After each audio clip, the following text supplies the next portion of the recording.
according to them, I never lost consciousness, but I just don't remember a thing. So I have this spider web fracture pattern, but my skull is closed still. My skull didn't like pop open. It's just damaged. Okay. So I'm bleeding internally. I have a subdural hematoma happening. And there's only so much room inside of the skull. And when you add fluid, it builds pressure. Once you hit a certain pressure number, you're killing brain cells. Mm-hmm. And so when I got to that number, that threshold, surgery is to drill 3 holes through your skull and put in drain tubes to allow the pressure out because your brain is swelling and there's fluid. So I have holes and drainage tubes, and surgery is a success, and I am in the recovery room, but I won't wake up. I'm Billy Ryan, and this is the No One Is Watching podcast, where we explore high-performing teams, individuals, and leaders, and dig deep to find out what makes them tick. This show highlights the DNA shared by elite performers, the process by which they leverage that talent, and ultimately helps you apply those lessons to your own life, business, or team. So everybody has that welcome to the big leagues moment. Mm-hmm. What was it for you? My debut, that all went just about as perfect as it can go, right? I mean, I got the call the day before, fly through the afternoon and night. I'm going from Salt Lake City up to Milwaukee. And, it's a funny deal because you never know when that call is going to come. You get that first one and you've waited your whole life for it. And as it works out, my phone it fell off the bed. It's ringing on the floor. I'm asleep. Then finally the door starts getting banged on and it's Phil Nevin. And it's like, hey, why aren't you answering your phone? So I thought I was in trouble. And then it's like, you need to get packed. You need to get going. Get up there, do your job, don't talk. He's just looking out for me. That sounds like Nev. Yeah, one of the all-time best. And so I also had broken a tooth in half the day before. Awesome. So I'm supposed to be in the dentist chair the next morning. Fly through the night, get to Milwaukee at like 3 a.m. I'm in their dentist chair at 9 a.m. Pulls a tooth, numb face, straight to the field, show up slurring my words and spitting everywhere. And luckily I knew everybody from camp and stuff. But So I get there, my family, everybody arrives right at first pitch, say quick little wave and go out to the pen. And then just as it works out, they said, we're going to use you in a positive role. And I get up there and it's like the 6th inning with 2 guys on and it's a 1-run game. And Coleman was throwing and Gibson calls, gets me hot. Carlos Gomez is who they want me to face. And it's like, I watched this guy bat flip off my buddy yesterday and hit the ball a mile. It was peak Carlos Gomez, angry Carlos Gomez bat flipping. And so I'm in the game and I'm just, fastball 95, like curveball 95. Like it didn't matter. It was just, it was coming. Just pure adrenaline. And so I get in there and I'm facing Carlos Gomez and foul ball, ground out. Okay, so I'm out of the inning. We're losing by 1 or 2. I go back out, strike out Scooter Gennett, strike out Jonathan Lucroy, and then Aramis Ramirez hits a little tapper back to me. So that was cool. Facing Aramis Ramirez, I think that was his last year playing. So I go 1 1/3 scoreless with a couple strikeouts. I come in from the 7th inning, and Chris Owings hits a 3-run homer. And that's his first career homer. So, I should be down inside doing arm care and lifting and getting ready. And I am at the top step of the dugout. Just everyone's kind of looking like, all right, well, this is your first one. So we'll cut you some we'll get you here. Act like you've been here before. And I'm like, I haven't been here before. I have never been here before. Yeah. So he hits the homer. Ziegler gets a hold. Addison Reed gets a save. And, so I get the win in my debut, Chris Owings' first career homer, a group beer shower, which was a blast. you and your boys. Arizona was great because those were all the guys I came up with, and we all got there around the same time. So all the girlfriends and the wives and everybody was close already, and it was great. He was one of my best friends at the time, in baseball, and hit that home run to give me my first win. That was kind of my welcome to the big leagues moment. You think you're nervous watching a game in AAA, and it just has it doesn't even come close to comparing. So welcome to the big leagues was, just a May baseball game and a numb face. Yeah, well, you know what, man? That's like it's not a storybook for you, right? With the on the field stuff. But when you draw it up from like a player development standpoint, and even in the big leagues, it's like that's exactly what you want. You didn't know it was coming. You got like a tooth going on, so you're distracted, so you can't totally just sit there and dwell on it. You're flying overnight. It's like there's too much going on where you can't really just sit there and think about it. And then you go out and you have a good outing, and your buddy hits a homer. I mean, it's perfect. It absolutely was, and as a franchise, that was May, but you could tell like we're not going to compete in the West. We're facing Hanley Ramirez in LA and Panda and Pence and Posey in San Francisco. And so you're remind me, what year was your debut? 14. Okay. Yeah. So even year for the Giants, right? Even year for the Giants, we're a 100 loss team. Yeah. But we've always played hard. That was the Kirk Gibson way. I mean, him and Trammell, we're going to fight before we give up. And so I still talk to Gibby. He's doing great up in Detroit. And I still he's the best. Trammell. Yeah. And so, welcome to the big leagues. Numb face, get a win. Just sort of an all whirlwind, and then I'm staying at the Pfister where it's haunted. And I'm haunted hotel. Stories. Yeah. First big league hotel's haunted. Absolutely. Congratulations. And what was hilarious was guys on the team, like Wade Miley was susceptible to the threat of a ghost in the hotel. I think he probably still is. Yeah. And so, I just remember like AJ Pollock and like putting a Beats pill speaker under his bed because he would keep the conjoining doors open just in case, right? Yeah. And in the middle of the night, you hit play on the speaker, and it's like wind and chains and stuff. And hey, you guys hear that? Hey, what's that? Just like so good. So good. And so there was a lot of laughter and love on that team, but like you also had Paul Goldschmidt leading the way as far as we work hard. Kirk Gibson was a great first manager to have. I mean, he wasn't long for that job in Arizona, but what a guy. I mean, you never knew.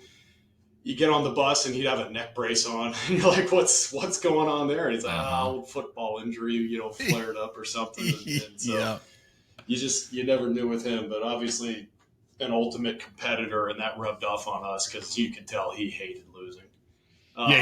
He did. Yeah, that was such a fun group to be around. It was Aaron Hill and Chavez and JJ Putz and David Hernandez. Like it was a great, really fun. Like Patrick Corbin was a young stud on that team. And then you throw like Miguel Montero into the mix, and like Miggy's great. If you love talking about Miguel Montero, you guys get along really well, man. You know what though? Like I have. It was a fun group. That was obviously a terrible year results wise in the big leagues, but there were things. We won in 11, where we just saw timing was right. We had the kind of right mix, and KT made some nice moves to supplement that team. But all the while, you saw in 11, 12, 13 that group coming up together that you referenced, right? CO and Pollock and Goldie and Matt Davidson was on the team at the time. Yeah, absolutely. They had Patrick Corbin, Trevor Bauer, Tyler Skaggs. I mean, that the minor league teams in Mobile were unreal. When I first got there, I think the first rotation at Mobile was Corbin, Skaggs, Jared Parker, Trevor Bauer, Charles Brewer. Mm-hmm.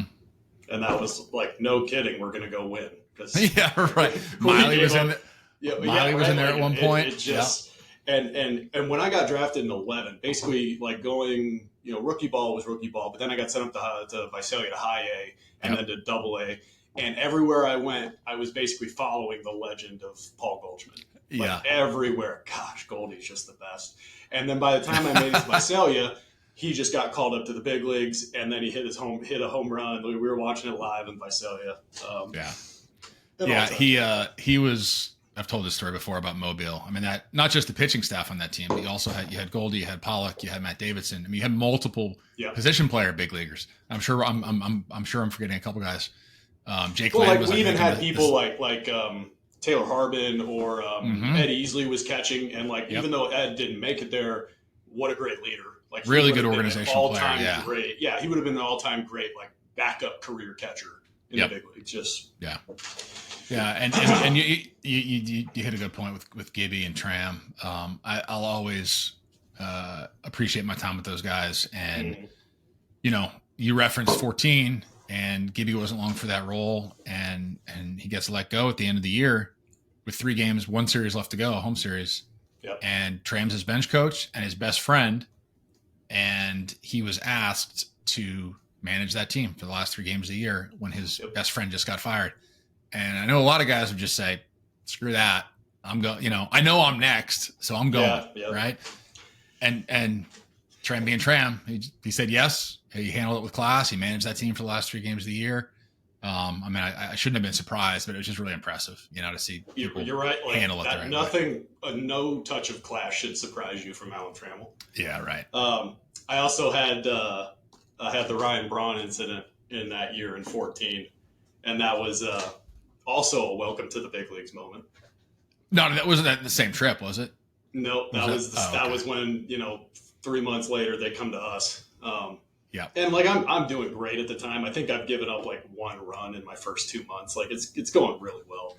Mm-hmm. And it's baseball polices itself, and I'm a huge proponent of that and a believer in that. And we just got into that situation where we got clipped the night before, and I just remember specifically, whoever they put in to even it up that game couldn't get it done, and the entire pitching staff gets called into Kirk Gibson's office after the game with KT, and it's loud.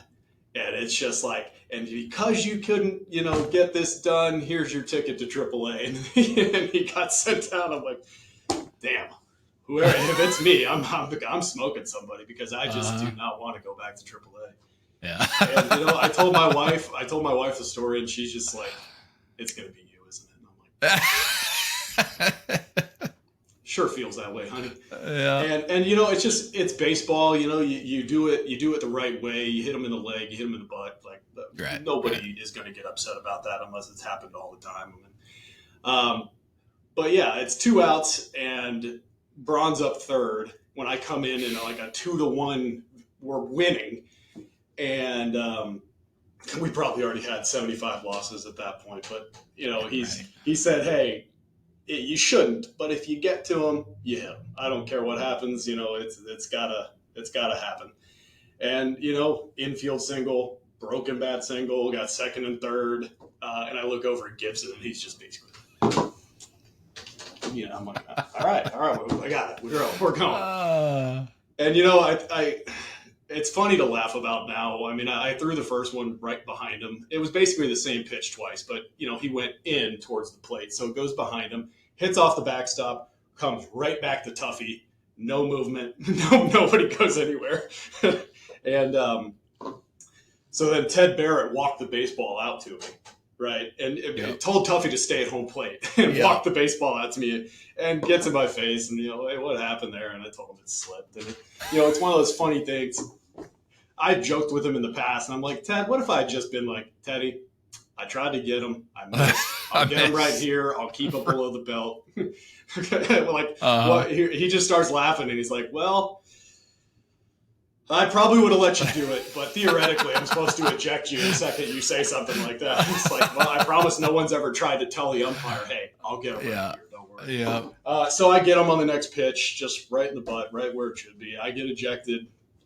And it's funny. It's supposed to be a unintentional, but Kirk Gibson's standing outside the dugout like this, like waiting to high five me and attaboy me as I go by. And I'm like, well, there goes my appeal. Because whatever's coming, that's going to be the first thing they show. And so I get ejected and I'm in the club. I don't even know what to do, right? I'm in the dugout, like waiting to see what happens next. And it's like, oh, you got to go inside, man. You got to they bring in Ziegler. And Lucroy hits the first ball like 900 feet to dead center. And so those 3 runs get brought in. My first career loss in the big leagues.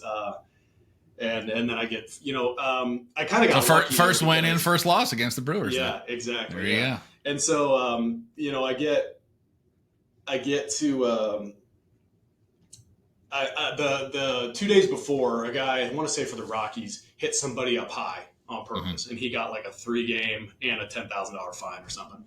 And so that was what was coming down the pipeline to me. And Tony had just hired on as baseball ops or the president of baseball or whatever.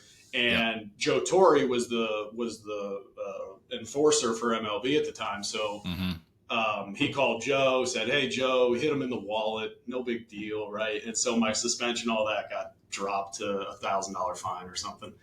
And the next time we got on a plane, 10 hundreds dropped in my chair, and I got like "you'll be on this team the rest of the year, don't even worry about it" kind of thing. And so that was like absolutely worth it.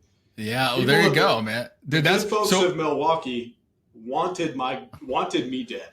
I was gonna say, so is that's what your nerves like? I assume it's the first time you've been asked to do that at the big leagues, and you're doing it in a hostile ballpark to a superstar, right? So what are the nerves like at that point? I mean, after I missed the first time, I was like, man, if I don't do it here on second pitch, I'm taking the old express flight out of town. So, to Ryan's credit, I'm sure he could have gotten out of the way the second time. Instead of dodging, he just turned and hit him. He took his base.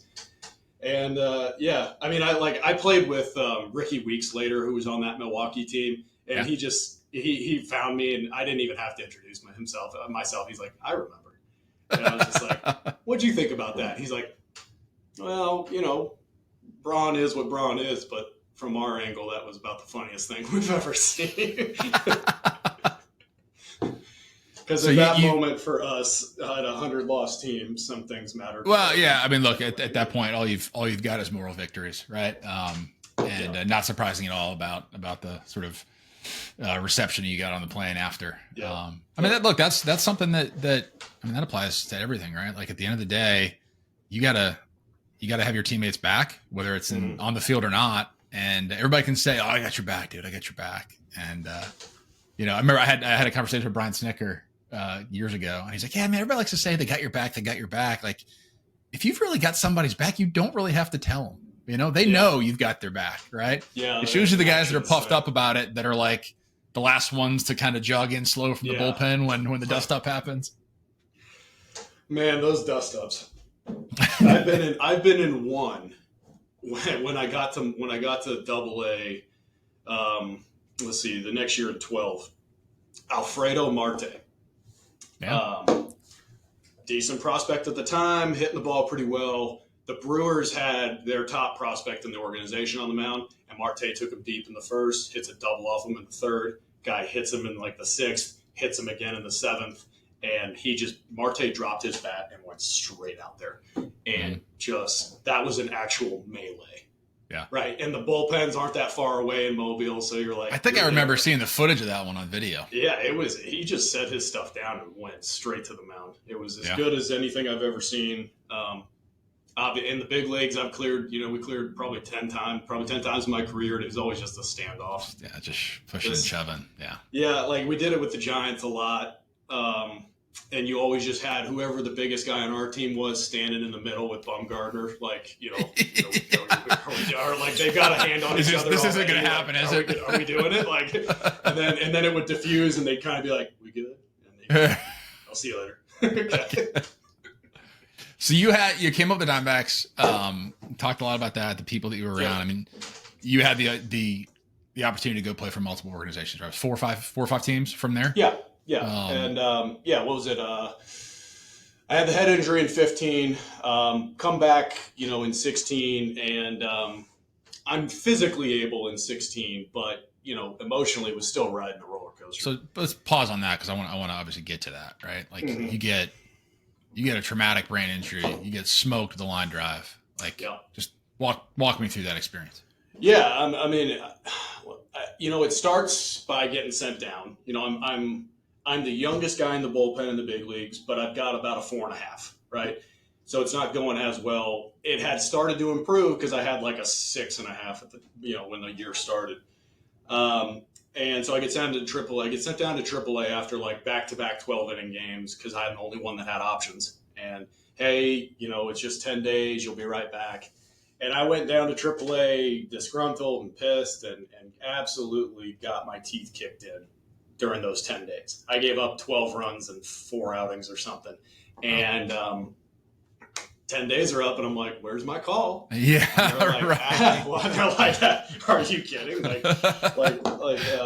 You should be just worried about not going to AA. And so had to reset the mindset and get back to work. And then I finally kind of figured it out. I had a scoreless July, basically. And then I got hit on August 4th. So I'm basically ready to go back. So where was the switch for you? You were scuffling. Was it just the afterbat, the blowback of like, I'm just pissed I shouldn't be in AAA. I'm a big leaguer. And I can I was just throwing it once I got sent down, and almost like showcase your pitches kind of stuff. Got it. And not much approach, not much plan.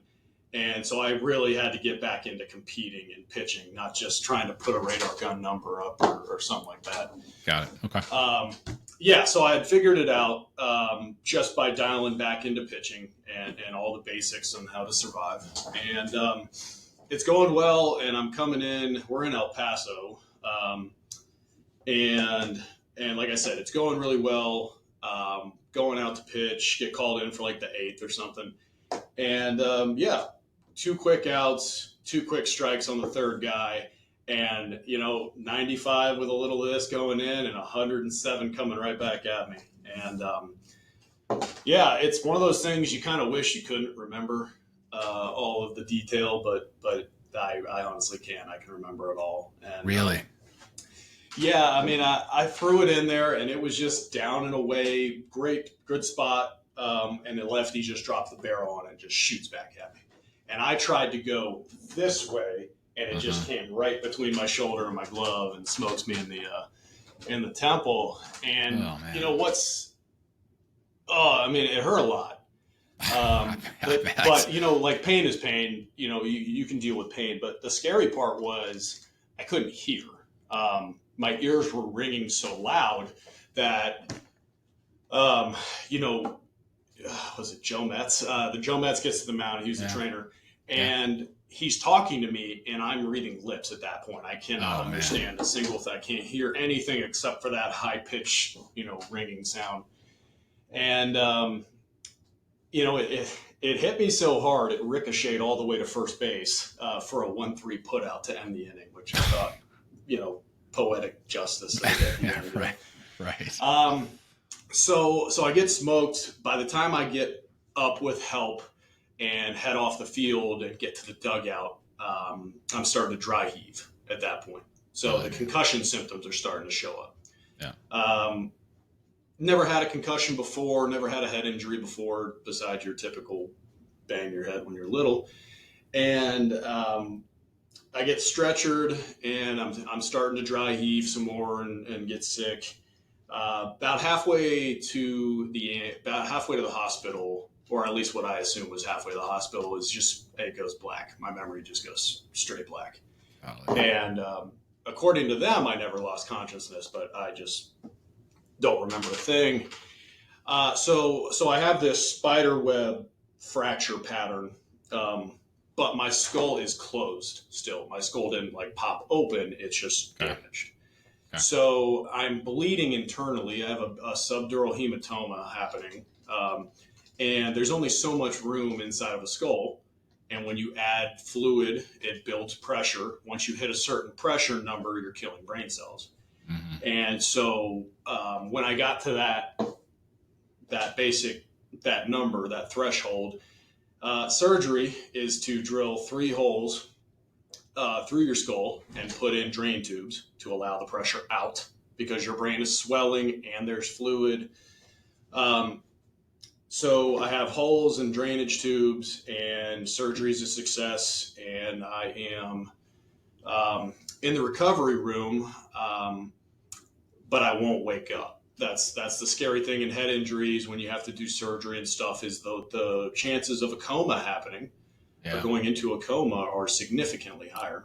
And so the Diamondbacks put Allie on a private jet right away and got her to Texas because, everything pointed to her coming over to say goodbye, basically.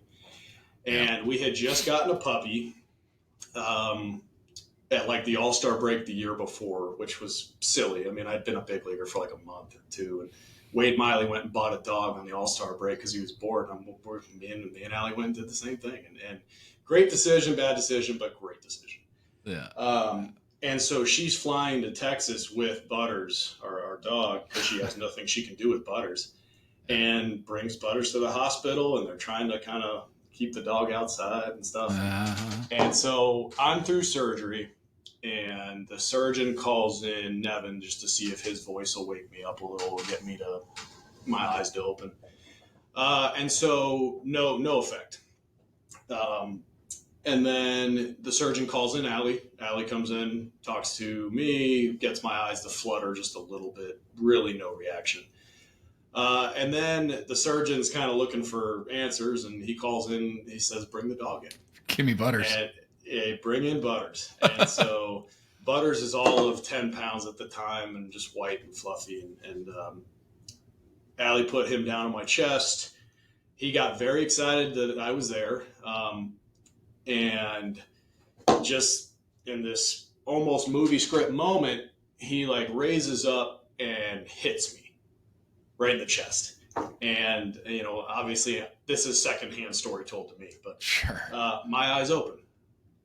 And I remember just a flicker of my dog, my wife, and obviously the overhead lights. Wow. And I can remember that. And then I was awake from that point on, but I don't remember anything for like 48 hours. So I'm awake and healing. And what's funny is the first thing I can remember is Bob Gebhardt. For whatever reason, it's Bob Gebhardt. If Bob was in town, somebody got traded, somebody got a DUI, like something was going on. Gibbs there to deal with it. Yeah. Exactly. And he's there to clean up the mess. And so the first thing I remember is Bob Gebhardt walking across my hospital window. Because whatever that was, seeing him like, fuck, am I getting cut? So, can they do that? So, yeah. Is this like, I'm like already thinking about. You know what's amazing, dude? Is I didn't know that. I didn't know that piece. That Gibb was like your biggest cheerleader in the draft room. He was. Really? You were always his guy. We drafted Evan Marshall. He was like, "Oh, it's my guy. I love Evan Marshall." Oh, that's great. He was tough with me, but he took great care of me. He loves you, man. Yeah. Yeah, great dude. So yeah, the first thing I remember is him. And yeah, so then it started a week of inpatient therapy in El Paso. And, at the time, you're not really sure. You have to take inventory of what's working and what's not. I couldn't walk. I had no balance. So the concussion symptoms having set in, a lot of headaches, and I couldn't stand. So those first few days after surgery, he was just laying on my back. And then they got to get you out of bed and so I basically had to have a crane, an overhead support to a weight belt that I had on to provide some lift so that I wouldn't topple and go over. And like nothing ever happened where like the lights started to go out with my blood pressure going up trying to walk or anything. But I couldn't balance. I couldn't stand without just toppling. And so baby steps there. By the end of a week, I could walk. So the symptoms had subsided enough that I could walk, but slurring my words, some facial, like my smile was kind of crooked. It's stuff that you don't think about that your brain's dealing with. Yeah. And so I get discharged out of Texas and transported. My in-laws owe them a ton. They transported me to Barrow in Phoenix, which one of the top neurological hospitals in the world. Mm-hmm. And Dr. Kwasniewka there wrote the book on concussions and treatments, and so I was very fortunate to be in her care. I butt heads with her all the time on the timeline of this stuff because I was like, I got hit in August and I'm like, I need to be a September call up, right? Like that's not at all realistic, but that was the time frame that I was pushing for. Uh-huh. And yeah, I was lost as far as reality because I wasn't like I was worse off than I thought, but I still had 25 staples up the side of my head, and was basically wasn't independently living. I needed help from a nurse basically, but then I'm also like, yeah, but I'm a pitcher. But I'm gonna pitch in September. This is great. Like we can, after the game, I'll come back here and check back in, like work release. But, right. like Mark Grace's work release. No comment on that one. All-time great guy also. Oh my God. Yeah. And so I'm in these therapies, and I'm not a good patient. I'm honestly not, because I'm not patient, and it's my way or the highway. And finally, what got me to buy into all of this was progress. I can do this. So they finally said, do it, show me. And I would stumble, or I would go do math problems and I would get them wrong, or add a subtraction problem, or I was just flying through stuff. But I had like a learning disability, essentially, an attention disorder.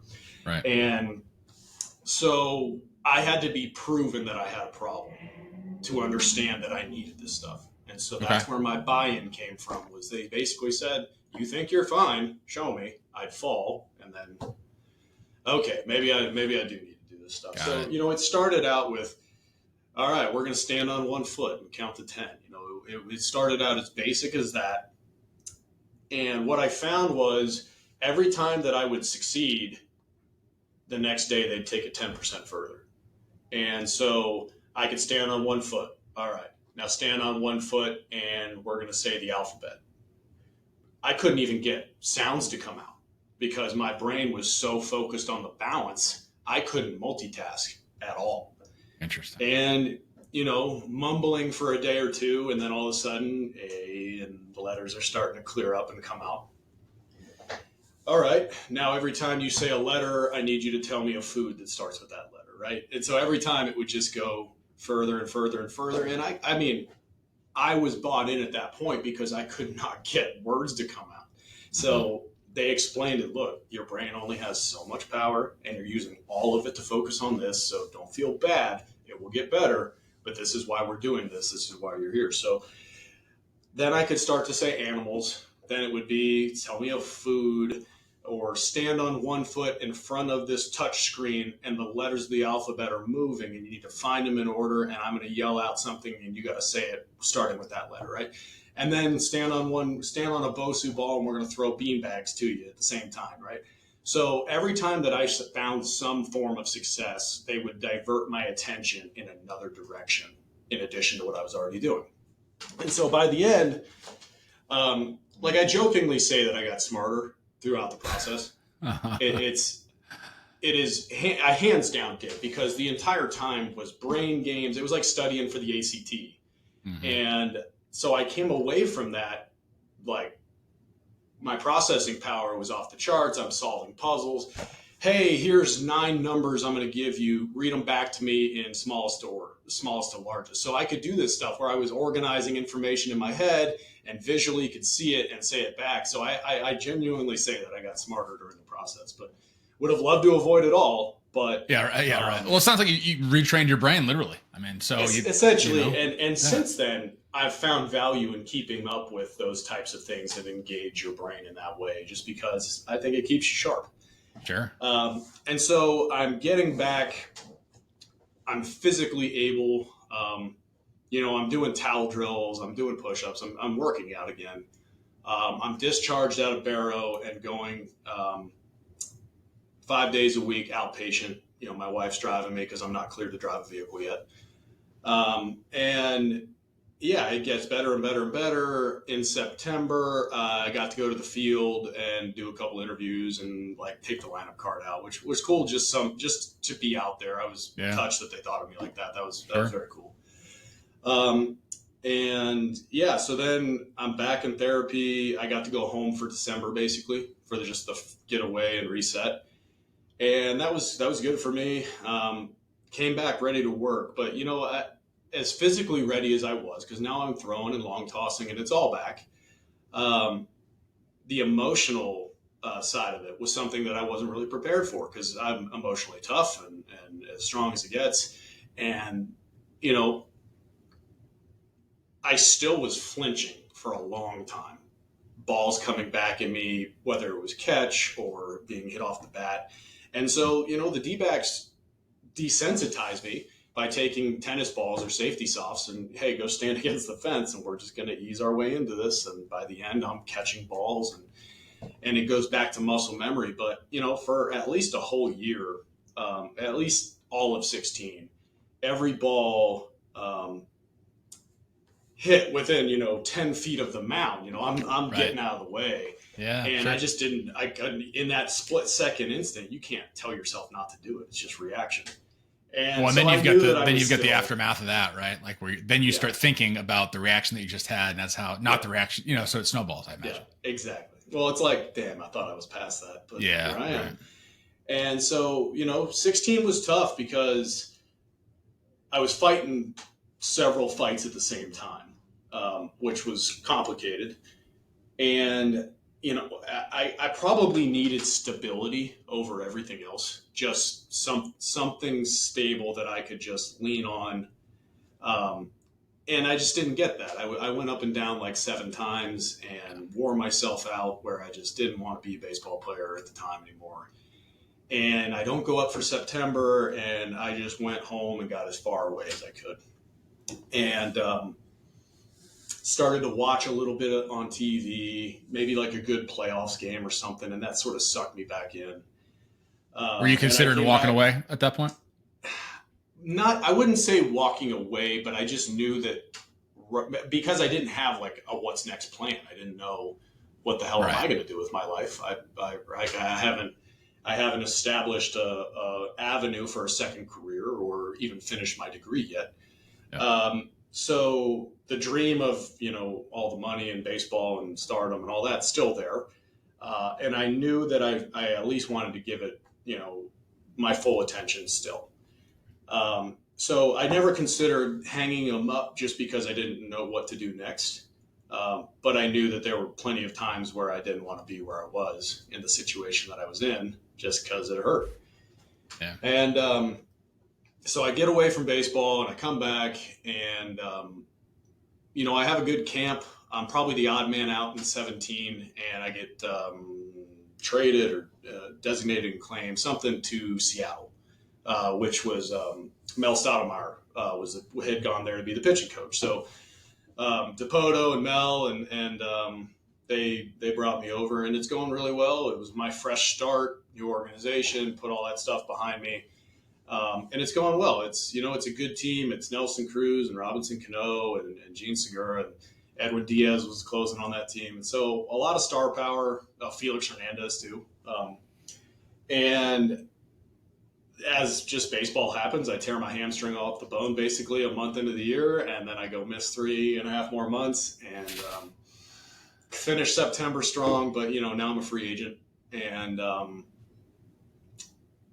I made it back from the injuries, and I go play winter ball in Mexico, and that basically started. That was my first time in free agency. So then I signed a minor league deal with Cleveland and have a great camp, but that's a good team, right? Like that's the only reason I signed in Cleveland was because I thought they were going to be good, but they just lost Brian Shaw and Joe Smith to free agency.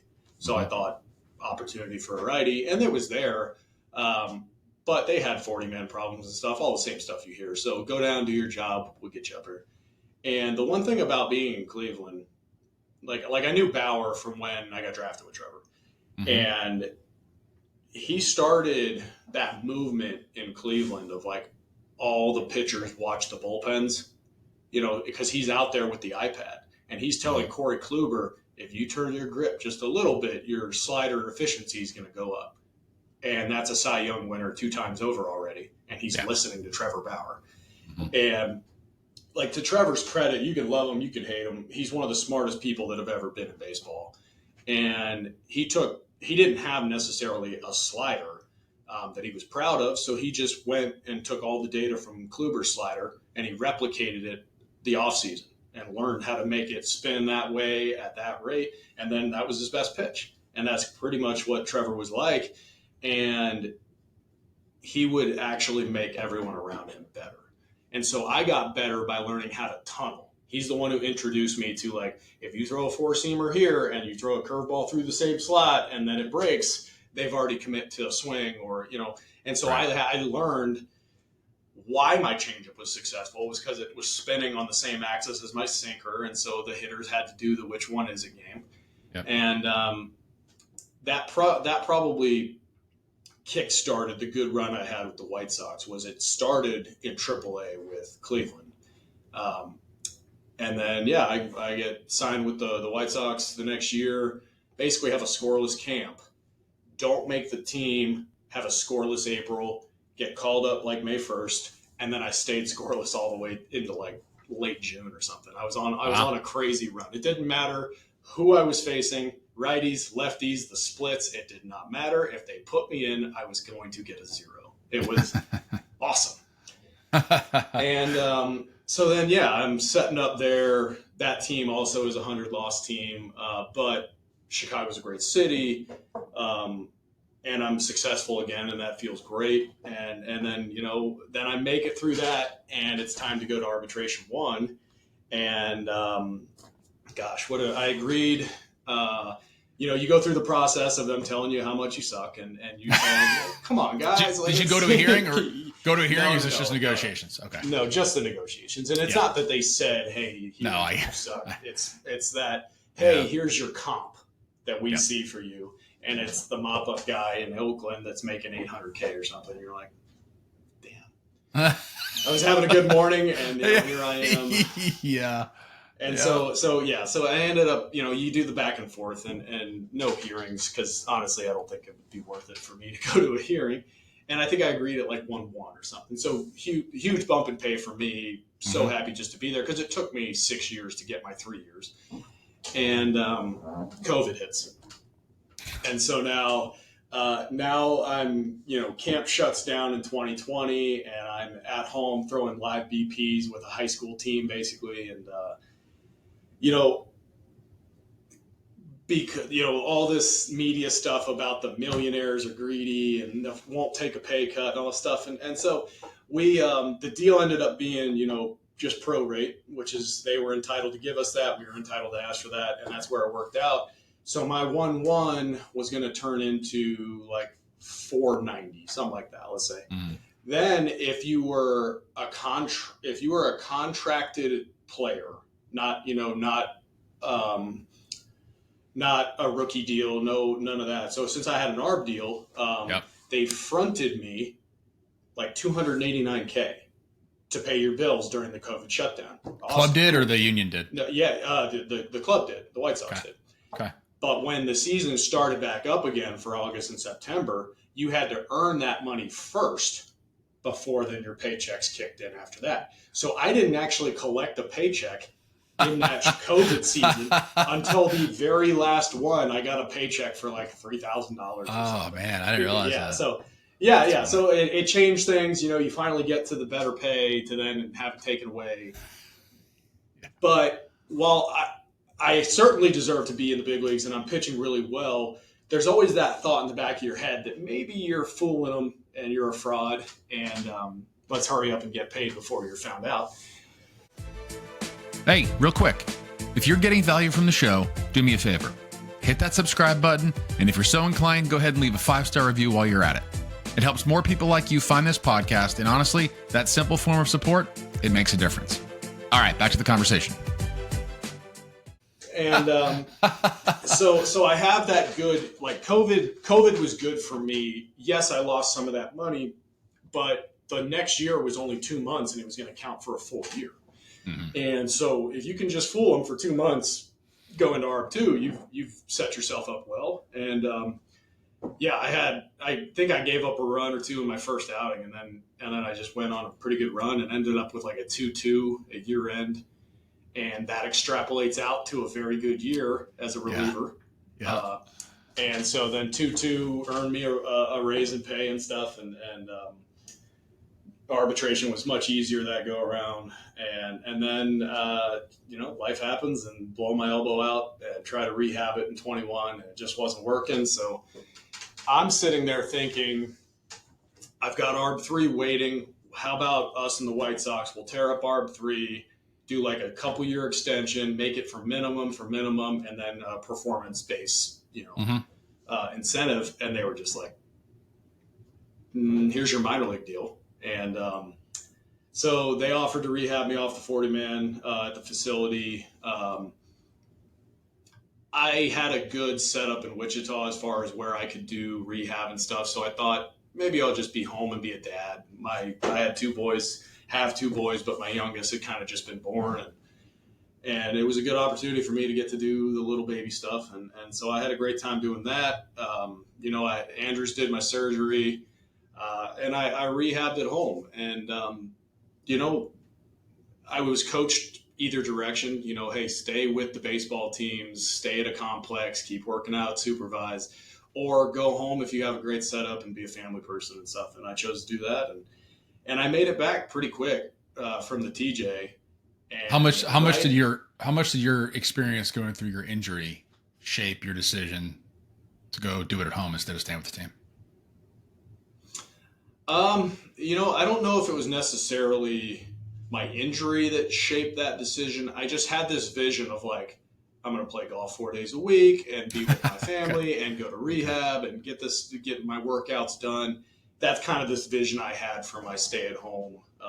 I asked because you said like the typical athlete mentality post injury, right? It's like, all right, I'm good. Let me get back out there. And then you can't even stand up. Right.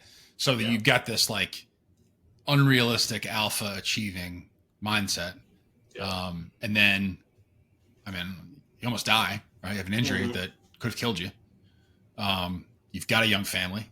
And so, clearly it's like the ultimate perspective shifter of what's going on. I remember I was seeing it on TV. I left Arizona at that point. I was with Atlanta. And I saw it on TV. I was horrified. And I get goosebumps thinking about it, just seeing the whole thing. Right. I'm like, oh my God. It was terrifying. And it's happened to other people since. Right.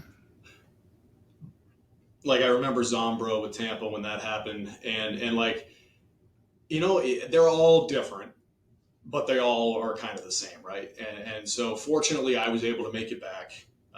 Not everybody does, and so, my choice to rehab at home was probably just I was sick of baseball. After the White Sox kind of going to the minor league side and saying, "Hey, we'll rehab you down here," I thought I had earned the right to at least have that conversation.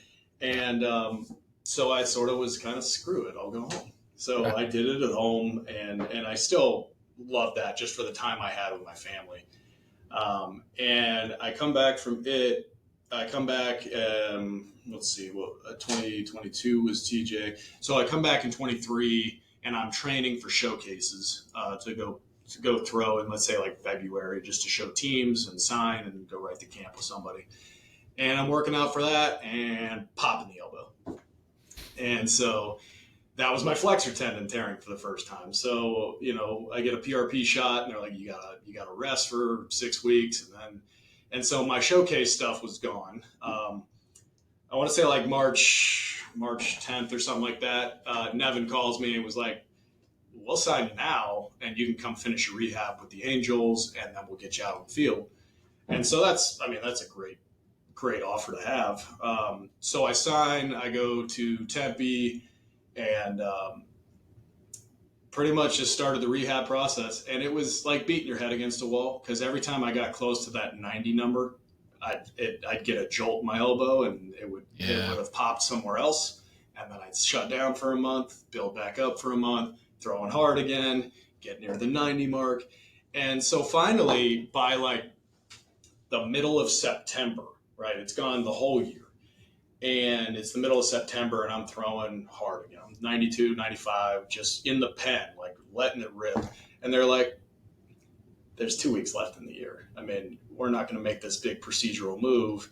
We're glad you're healthy. It's time to go home, handshakes and see you later. Because they honestly could have kicked me out months ago. Sure. And probably should have, but it was a favor for Nevin, without a doubt. Plus, I was being impactful with the 17 and 18 and 19-year-olds that were there. They liked having me around. And so I tried to pitch in that aspect just so they'd see some value and keep me around. But yeah, so I finished 23 healthy training. I'm talking to teams, and December just big old pop again. And so I go get it looked at, and I'm like, this was worse than the ones before. And it's the same thing, flexor tendon, but this is more like 6 months of shutdown and therapy, and then you're going to come back from that. And I'm like, 6 months just for the chance to try and sign a minor league deal. Yeah. And so, yeah, that was the time to make the tough decision. And it took lots of talking to, my wife and family and what am I going to do next? And I didn't have any of those answers. And, but I retired and that was that. And, so then I went into, obviously all I've ever known is baseball, and I didn't want to be an agent. I'm good. Pause there, because didn't you go back and get your degree while you were still playing? Yeah. So Kansas State has a wonderful program for helping student athletes finish. Even, whenever you come back to K-State, they'll honor the scholarship you had from like a special fund they have to help you graduate. That's so awesome. I had MLB money put aside, but as time goes, tuition now costs more than what they put aside. Right. And so there'd always be a balance, and K-State would just wipe it zero, it was the best. I couldn't have done it without them. It was incredible. And so I basically was taking my classes online, 1 or 2 at a time. And I still had, it took me 5 years to do it. I probably, let's say in a 10-year career, had 5 years of I'll never need this. And then 5 years of, well, maybe we should start to consider. Yeah. And so I'm taking class in the mornings on my computer and taking tests being watched by my webcam. And I 1 or 2 at a time was able to just get through it. I had to retake classes that I got D's in while I was actually there. It took until spring of 21. I finally took my last class and passed. And they interviewed my parents. They interviewed Allie. They sent the K-State sent a video with my parents and stuff to the White Sox, which played during like batting practice. That was my graduation ceremony. So that was fun. It was cool. First one in my family, and so that's great. That was outstanding. And it wasn't like a general studies or a history degree. I got a business management degree with a minor in marketing, so hopefully that's applicable somewhere. And so I get my degree and have the piece of paper. So very proud of that. That was cool. What are you most proud of in your career? Is that it? I'm very proud that I got my degree, but playing career-wise, most proud. I mean, you're proud just to have gotten there. You're proud just to have had the experience. I racked up strikeouts, and I never got a save. That was the one thing that I was chasing. Really? I didn't know that. I had plenty of blown, because, you can blow a save in the 7th inning. Yeah, right. I would have placed money. You got a big league save. I'm surprised. Yeah. And, I had chances to do it. But, like, when I got to Chicago, I was having, like, 1, 2, 3 innings on 7 pitches. So I was available every day. And so... Well, you got to win games to get saves, too. Exactly. Right? So if I was in the 8th and I had a 1, 2, 3 and it's a 3-run game and we scored 6 and I could have gone back out to go get a save, they'd be like, nope, tomorrow. Yeah. Right. Right. So yeah, I never got one, had chances. But again, some of those decisions are out of your control. So I regret it. But again, wasn't. Yeah. Right. So you wind down your playing career, you graduate while you're playing, you wind down, right? You decide what you're going to do when you grow up. What did you take with you, right? Because all you've ever known is baseball. It's all you've done your whole life. Mm-hmm. You went through a ton of adversity. Take the catastrophic injury out of it. The toll that you have to go through just for the arm injuries, mm-hmm.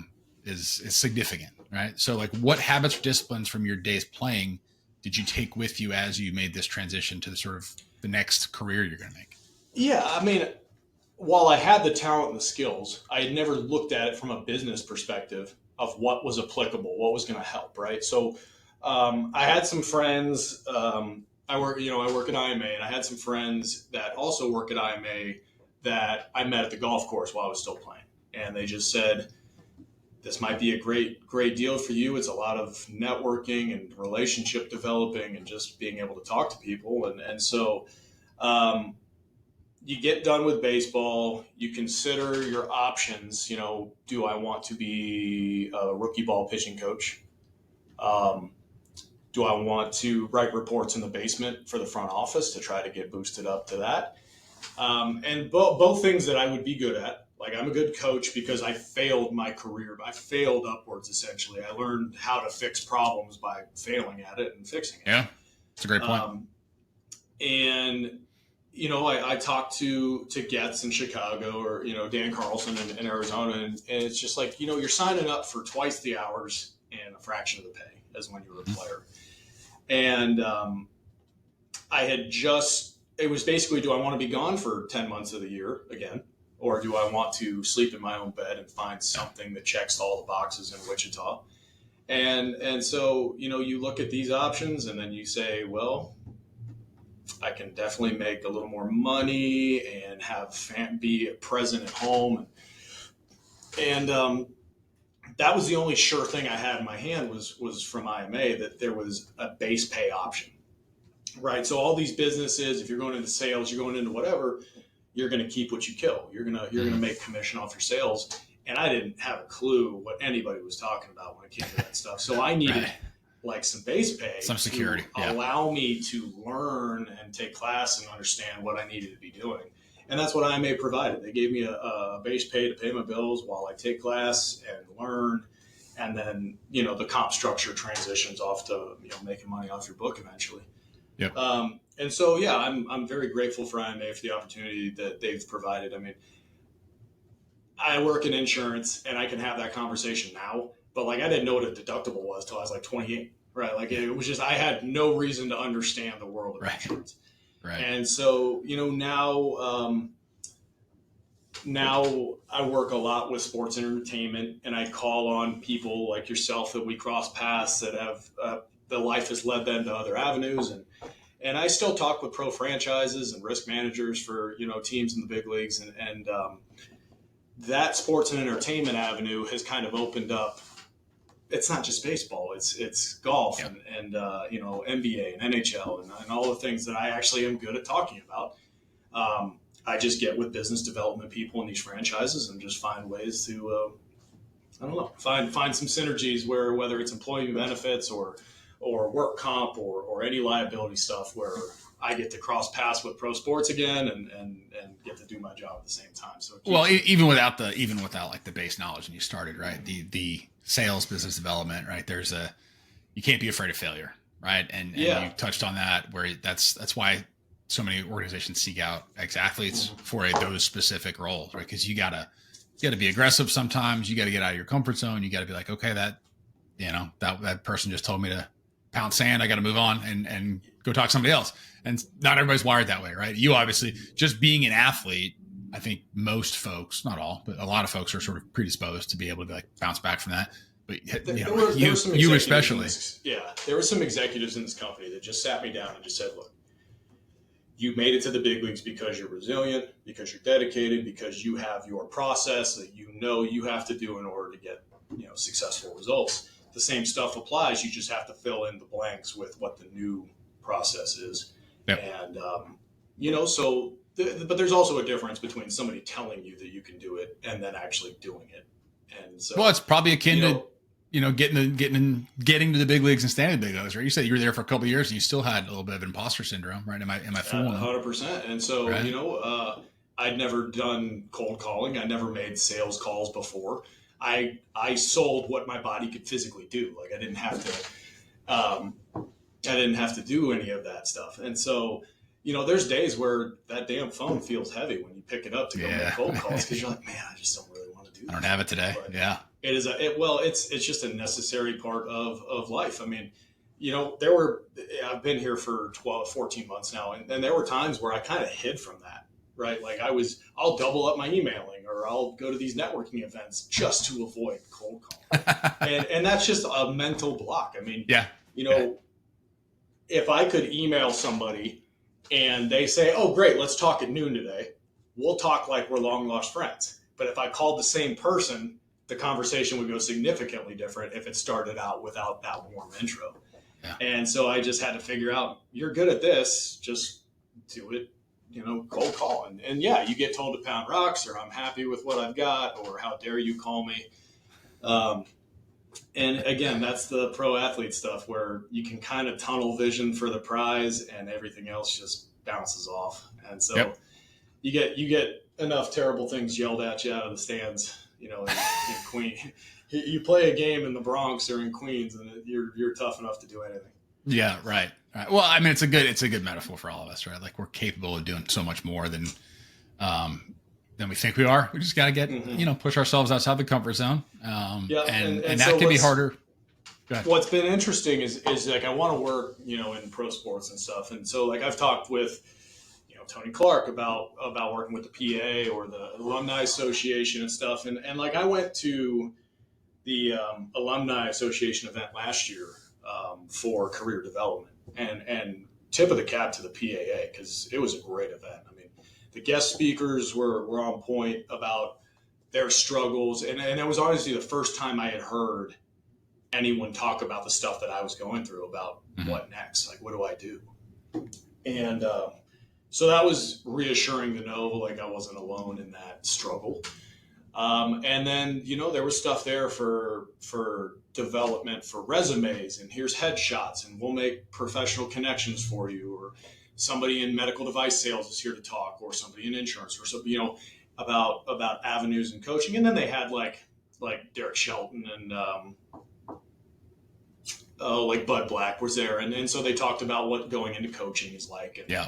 And, and so that event by itself really did help, just because it wasn't me. Like, it felt like I had a spotlight on me shining. Like, what's he going to do next? With this pressure on me that I was putting on myself, and obviously no one else was. And it was cool to get there just to hear, you had Mickey Janis there with 1 day of service time, and I was there with 6. And so everybody in there was entitled to these services and looking for how to connect and build and what do I do next. And so it was cool to not be the only one on my couch worried about this. I was in that group setting where well, it's comforting, right? Because it's like, to your point, like you feel like the weight of the world on your shoulders, and you feel like it's all this pressure to perform and produce and prove people wrong or whatever the hell it is that you're trying to do. At the end of the day, you realize nobody cares, right? Like, and it's freeing that nobody cares. You can go out and you can do whatever the hell you want and, make it work for you, and they'll be happy for you, but they're not sitting there in judgment saying, I can't believe he's doing X, Y, or Z, and there's so many people in those shoes, sort of regardless of, forget former big leaguers. It's just like trying to figure out what they want to do with the career pivot, or, they got promoted and they're like, major imposter syndrome creeps in. It's like, just go figure it out. You'll be fine. You just got to put the work in. Basically, you have to, you got to take that first haymaker sometimes just to get where you want to go to. No doubt. And the resilient stuff has helped. The bounce back, I respond well to the adversity of working, and it's been great because I'm at home. I pitch and coach for a high school this year. It was just my first chance to get into it, which was fun. It's great. Again, I knew I had failed my way to being a good coach. So I get with these kids in high school that haven't really had any upper level coaching, and the impact you have on them is very immediate. Yep. And so, yeah, it was fun. I mean, it was 3A, so a little bit smaller of a school, but we went in one state, which was a blast. And my 7-year-old was the bat boy, and he, that bro culture. I mean, it was great for him because, he's finding his way through the world, but it only took a few days, and he's like, "Sup, bro?" Giving me the nuts as he goes right past me to the back. He's got Pit Vipers on, going to the back of the bus, and the music turns on. I'm like, must be nice. Dude, that's the dream. That's great. So we win, and he's a part of all of it, and I get to throw him in the dog pile, and so that made my heart happy, and certainly all the time and effort you got to put in for coaching after work, basically. Made it all worth it, and made some good connections, and you go win the first state title, in a school history, and all of a sudden, hey, let me connect you to so and so at this company. That might be good, And so that's kind of one of those networking avenues that has helped. And that's awesome. The coaching was fun, and I think I'll just keep giving lessons and doing that in my spare time, and that's just enough to kind of satisfy. Yeah, look, I mean, that's you have so much to offer on that front, and it's not in my mind at least, it's not the stuff that most people are going to think of. But hey, Evan's a former big league pitcher, like I can learn so much from him. Odds are 99.9% of the kids you work with, they're not going to be big leaguers, right? Yeah. So what else can you share with them that's going to help them the rest of your life? All the resilience, right? All the ability to bounce back from something that really, really hurts. All of sort of the self-doubt and posture, all these things that you've gone through in a very public sphere. That's the stuff that, like, they probably don't realize how lucky they have it. You can go, pick whatever name you want, just the best ever to do. There's not too many goats walking around out there that are coaching, right? Yeah, because you can do it, odds are you were just so naturally blessed that you can go do it, and you don't really think about it. You don't really know how you're doing it sometimes. You're just doing it. It's the Randy Johnson problem. Then it's when it's your turn to go teach that. We're like, what do you mean you're not 6'11" and throw 99? Like, exactly. Like, I can't teach you. Right? What do you do when you get in a jam? And you're like, well, I throw a slider, and then I throw 100 past his head. You're like 100 right past his face. Yeah, right. I don't got that. Right. Or like, like Greg Maddux, same thing. Hey, Greg, what do you think I should do? I'm missing over the middle. I can't get my fastball to stick out there. Don't miss. Left. Just aim further left. Throw it exactly where you want to throw it every single time. Thanks, Greg. Appreciate you. So, although I think I'd learn more from Greg than I would from Randy. So. Yeah, fair enough. But there's a lot there, and that's the thing that I'm biased in that direction. I geek out about it. Where all of these things that are part and parcel with sports. You're living it right now, right? You're 14 months into sort of your next career, and I have no doubt that every day you wake up and you approach certain things the same exact way as when you did you were playing, right? And they serve you well each and every day, and you're going to be working for decades more, right? And so, like, that's the piece that I think a lot of people lose sight of, whether it's youth sports or it's guys that are playing, they're trying to figure out what's next. Like, it's not who you are. I mean, it's what you do, and you do it better than 99.99% of the population. Mm-hmm. But at the end of the day, that day is going to come to an end, whether it's a day in or 20 years in. That's out of our control a lot of times. But there's so much good to be had there by sharing these stories, by you going through what you did. And you're sitting here talking about it from a completely fresh perspective now. Mm-hmm. Yeah, I mean, the time. It was my entire life essentially to get me to the big leagues, and now looking back, even with the injuries and stuff, you don't trade a second of it. It was all incredible, and really not until later in my career did I become more of like a leader of men. Like, I wasn't captain material until I got a little further down the road, and that's just life experience teaches you stuff that matters to other people. So now I have something to share. And so, yeah, I was a captain, with the White Sox, and that was definitely more my speed, having a little bit of authority there, just because I've been there and done that. I've been called up and sent down every which way you can be. And so. And who knows if that would have been the case had you got up and just cruised and just had nothing but success, right? Like you're probably a very different person at that point because it's but that all that success sounds terrible, doesn't it? No, thank you. No, thank you. Yeah, right. Yeah. All of that. So yeah, that's basically me in a nutshell. That's good, man. That's good stuff. All right, let's end on some lighter-hearted stuff here. Cool. Who's the toughest hitter you faced in your career? Buster Posey, Nelson Cruz. I face Buster Posey all the time, with Arizona, and I think he's like 4 for 7 off me or something, right? Like with a couple of walks. It's not like 10 for 12 but he'd always get on first base and then look at Goldschmidt and be like, I just never see the ball. I'm like, well, you still hit it. Like you're still owning me. It was always soft, but he always got on base, and he's a great guy, so it was hard to be mad at him. Well, he owned a lot Nelson of Cruz. I faced Nelson Cruz. I played with him in Seattle, so I have a relationship with him. And then I face him when he's in Minnesota and I'm in Chicago.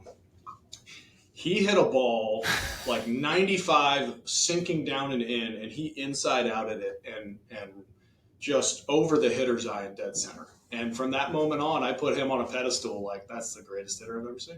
And I got him out. I got him out later in my life, but I also struck him. I also walked him on 4 pitches like the next 4 times I faced him.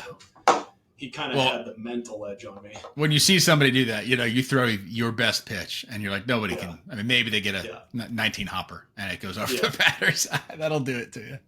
Yeah. If you could face any hitter in history, who would it be? Barry Bonds.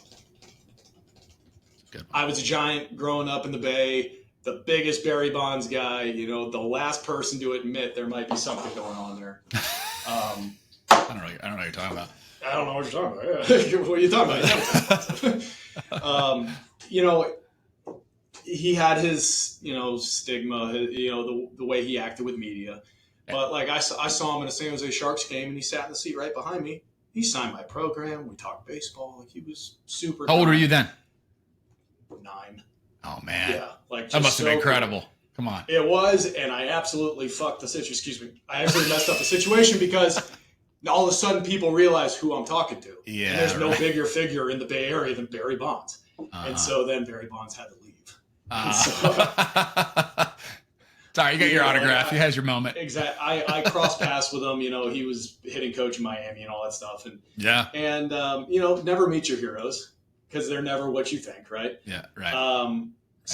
But at that point in his life, even if you were a player, hey, can we take a photo? Can we do that? Yeah. He wouldn't do any of that stuff. Yeah. That was. I would love to face Barry just to see, but I also think that's the best hitter to ever pick up a bat. Yeah. Hard to argue. It's definitely in the conversation. Who are some of the best teammates you had? I mean, you had a really interesting career. Who are the guys that stand out to you? Lance Lynn, number 1. Lance Lynn, when I played with him in Chicago, and I played with so many great guys, but Lance by himself, James McCann sort of the same way, but Lance is a 13-year vet at that point when I played with him in 2020 and 2021, or just 21. And, he's one of those last dying breeds of guys that get a suite on the road. And that's not for him. Like he would dinner in my room, everybody, pitching staff, everybody come on over, late nights, a movie, whatever. Lance Lynn was a really good leader. Not just because he'd been there and done that in so many different ways, but like Lance Lynn's ready to fight too. Like he's got everybody's back, like in an aggressive way if he has to. Absolutely one of the best I've ever played with. And James McCann deserves to be in that situation too, just from his leadership in the dugout and on the field. Off the field, he's got twins and a wonderful wife, so he's busy. But in the clubhouse, one of the all-time best. Jose Abreu, just one of the quietest, nicest players you ever played with, leads the league in RBIs, and just get on my level. Like he would take the Latins out to go run polls. Like he pushed that group of people if he thought they weren't holding up their end of the bargain. I thought that was great because whether you were Cuban or Latin or white or black or whatever, do what he's doing I mean, and you'll be successful. And even though he couldn't communicate that well, like he'd put his arm around you and bring you with him. So that's good stuff, man. That's a great lesson in leadership. Yeah, I would take that guy on my team every day of the week. Yeah, I know. Man, I appreciate you taking time here. I know you got, how old, you're oldest to 7, you said now? 7 and 3.5. Yep. 7 and 3. All right. So, you know, the 7-year-old is probably thinks it's pretty cool. His dad was a big leaguer, and he probably doesn't have full appreciation. Yeah. He does. Well, that's great, man. That's cool. And so my youngest has only been to 1 game, and it was, or 2 games, and it was the home playoff games against Houston in 21. So those are the only games he's ever been to. There you go. That's good stuff. But he won't. Well, what's one thing, you know, playing in the big leagues is one thing. He thinks that's cool. I don't think he's not expected to have appreciation for what you went through on that journey, right? I mean, what's one thing you would take and pass on to your son, coming out of, from the time you got drafted? I mean, forget that, the time you started playing high school sports to where you are now. I mean, there's a lot of lessons to give there. Very early on, and it's my freshman year at K-State, my catcher was Rob Vaughn. Rob Vaughn is now the head coach for Alabama. Rob Vaughn used to call me at 5 in the morning in the off seasons and be like, "There's somebody rolling out of their cot right now to go get better. What are you doing?" And I'm like, I guess I'm getting up too, man. And so it takes people like that. And at the time you're like, this guy's being an a-hole, but really you need someone like that in your life.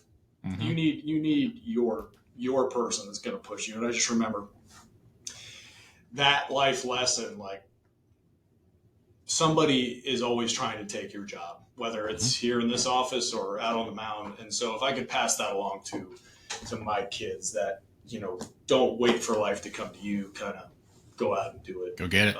And take control of that. You can change the narrative if you actually are in there. But if you wait for life to come to you, you don't know what's going to come to you. That's right. So, and the lessons I learned about the physical development that I could have done in high school, but I didn't. I mean, I was a great high school baseball player, hitting third, pitching great, but I was 87 to 88 in high school.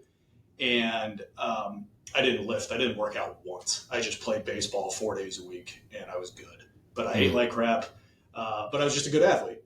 And then I got to K-State, 220 pounds, kind of soft, and I was 195 in 3 weeks. I threw up everything that ever came near me because I was running so much. And so I would have imposed more of if I could have learned that lesson in high school rather than when I showed up to boot camp in college, that would have helped. So that's something I'll definitely teach the kids. Yeah. So you need to get after it now. I get it. Yeah. It makes it easier down the road, right? Yeah, that's right. All right, buddy. Well, I really appreciate you sharing your story, man. There's a lot there. And it's been a lot of fun catching up with you too. I absolutely appreciate the opportunity. All right. Thanks for listening to this episode of the No One Is Watching podcast. If you'd like to support the show, hit the subscribe button, leave a review, and share it with your friends. If you're interested in similar content focused on leadership, culture, and high performance, check out nooneiswatching.com. Your time is valuable, so I appreciate you spending some of it with me today. See you next time.